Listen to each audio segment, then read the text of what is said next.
ओडिशार बण पहाड़ घेरा आदिवासी पल्ली तेंतुली कुमारू भारतर स्वाधीनता पाई हुंकार देथिले लक्ष्मण नायक। स्वाधीनता संग्राम स्रोतरे सामिल हुई ब्रिटिश शासन विरुद्ध आंदोलन सत्याग्रह और असहयोग करी जन्ममाटी को इंग्रेज कबलरू मुक्त करने से नहीं आग्नेय शपथ। मिथ्या आरोप आरोपित हुई 1943 मसीहा मार्च 29 तारिख में ब्रह्मपुर जेल में फांसीदंड दंडित हुई निज जीवन को उत्सर्ग करथिले। फांसी हेबा पूर्वरु निज वक्तव्य जेबे आकाश रे सूर्यचंद्र अछंती देखिब रहित स्वराज्य निश्चय आसिब। भारत स्वाधीनता हेबार देखि पारि नथिले, सेहि तिला तांकर दुख। शनिवार तांकर तिरोधान दिवस ब्रह्मपुर मंडल कारागार परिसर में अनुष्ठित हो जाइछि। जिला सूचना और लोकसंपर्क विभाग अनुकूल अनुष्ठित एही महान संग्रामी प्रतिमूर्ति रे ब्रह्मपुर महानगर निगम मेयर संघमित्रा दलाई मुख्य अतिथि भाव एवं ब्रह्मपुर मंडल कारागार अधीक्षक धीरेन्द्रनाथ बारिक अन्यतम अतिथि भाव योगदान करथिले। मुख्य अतिथि मेयर संघमित्रा दलाई निज वक्तव्य महान आत्मा स्मृतिचारण पूर्वक आदिवासी अंचल में शहीद लक्ष्मण नायक किभली निज जीवन को स्वाधीनता संग्राम में सामिल करथिले ताहा जणाइथिले। आज शहीद लक्ष्मण नायक फांसी दिवस को 83 वर्ष भर्ती हो गला एवं से क्षेत्र में आज आम ब्रह्मपुरवासी मेयर हिसाब से मुझे अत्यंत गर्वित कहीं से समय जो समय इंग्रेज मान शासन थिला जे तो से लेखापढ़ा जानी नथिले किंतु स्वाधीनतार माने जानी नागरिकंकर कर्तव्य जानी एवं ता सहित शासकर कर्तव्यटा नागरिकंकर कौन हम से कथा से जानी सी तेंतुली खुंटारू जन्म है कि जो आदिवासी अंचल जन्म है कि आम मानक भितर स्वाधीनतार स्वाद चखई स्वाधीनता कौन जन से शहीद लक्ष्मण नायक चिर नमस्य चिर इतिहास रे वर्ष वर्ष आज आम अच्छे काली आम नथिबा किंतु तांकु केवल भारत नुहे विश्व इतिहास मन रखी मन रखिबो मध्य एवं आगो को मध्य एमती आम पिला माननकु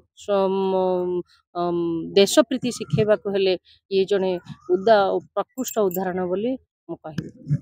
सर्वप्रथमे जेल परिसर मध्य रहितबा शहीद लक्ष्मण नायक स्मृति मंदिर रे पुष्प माल्यार्पण करा जायतिला। परे मंडल कारागार पार्श्व रे रहितबा वीर शहीद प्रतिमूर्ति रे पुष्प माल्यार्पण करा जायतिला।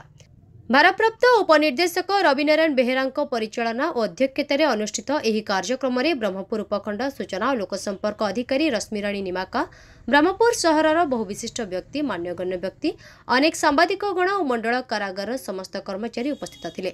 सूचना और लोकसंपर्क विभाग वरिष्ठ कर्मचारी लोकनाथ शतपथी, रवीन्द्र साहू और राममूर्ति आचार्य सहयोग करथिले। प्रति वर्ष परि ए वर्ष मध्य शहीद लक्ष्मण नायकर तिरोधान जयंती को महासमारोह रेटी सर्कल जेल ब्रह्मपुर रे पालन करा जाउछि। जे शहीद लक्ष्मण नायक 1899 मसीहा सेप्टेम्बर मास 22 तारिख दिन तेंतुलीगुमा ग्राम रे कोरापुट डिस्ट्रिक्ट जन्म ग्रहण करथिले। तांको समस्ते जानछन से होचंती कोरापुट गांधी। तांकर जो अहिंसा नीति आदर्श रे समस्ते जनजाति लोक अनुप्राणित होई 1942 मसीहा रे जो भारत छाड़ आंदोलन होता से समस्ते सामिल होते एवं से जो भारत छाड़ अहिंसा आंदोलन रे जदिओ हिंसा किसी नथिला किंतु इंग्रेज माने जानी शुणी गोटे हिंसार वातावरण सृष्टि कले, जेतिकी संग्रामी मानन को लाठीचार्ज कले एवं सही समय भितर दुर्भाग्यवशतः जड़े फॉरेस्ट गार्ड मरीगले। तांकरी मृत्यु को आधार करी शहीद लक्ष्मण नायक को फांसी दंड दंडित करथिले एवं से जो मंडल कारागार कोरापुट शहीद लक्ष्मण नायक आमर जो ब्रह्मपुर मंडल कारागार को स्थानांतरित होते एवं ये जो रहणी भितर सी आजिर दिन में 1943 मसीह फांसी खुंटे इंग्रेज माने झुले देथिले एवं से शहीद मान्यता लाभ करथिले।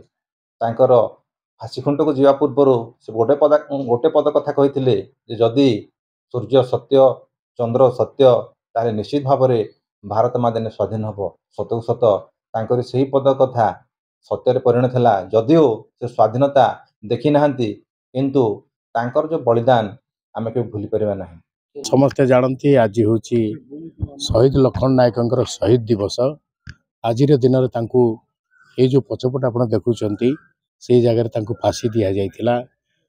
ओडिशार आदिवासी अध्युषित गाँ जोटा आमर थिला तेंतुलीगुमा कोरापुट जिलार तेंतुलीगुमा ग्राम शहीद लखन नायक जन्म होता से सी गांधीजी डाकरा स्वाधीनता संग्राम से आदिवासी मानक मिलकर किभली भाव देश को स्वाधीन करा निमंते प्रयास करते। सी आदिवासी नेता भाव आज आम समस्त गोटे हृदय जिणी से समय जो माने स्वाधीनता संग्राम रे झांस देते ब्रह्मपुर कारागार मंडल रे बंदी थिले एवं आजिका दिन आमे निहाती भाव मन करबा आवश्यक मन रखिबा आवश्यक। ब्रह्मपुर रिंकू रेड्डी रिपोर्ट गंजाम समाचार आपणकर लेटेस्ट खबर पई लाइक शेयर सब्सक्राइब एवं फॉलो करंतु गंजाम समाचार फेसबुक यूट्यूब ट्विटर पेज को अधिक तथ्य पई विजिट करंतु आम वेबसाइट www.ganjamsamachar.com।